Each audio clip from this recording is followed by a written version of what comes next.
Hey, what's going on guys? Welcome back to the channel. Today we are going to have a look at 5 reasons to learn React in 2023. Let's start right now. Number 1. Simple requirements. If you don't have any development experience, you can still start learning React after a week.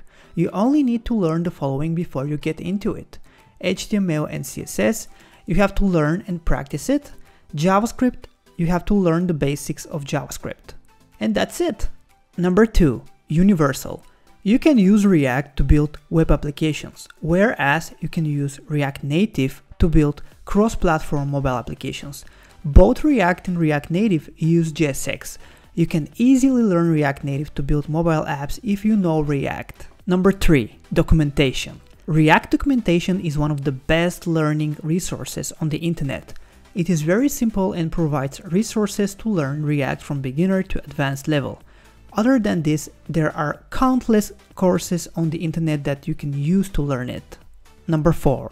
Pay scale. There are thousands of jobs in the world that demands React skills. According to Glassdoor, a React developer makes an average of $100,000 annually. Number 5. Top companies use React. Facebook created React and now it is being used by many other companies like Tesla, New York Times, Netflix, Amazon, Airbnb, Pinterest, Wix, Discord, and the list goes on. So if you know how to code in React, you will definitely get an edge when applying to these companies. Thank you for watching this video. If you like such content, make sure you subscribe for more.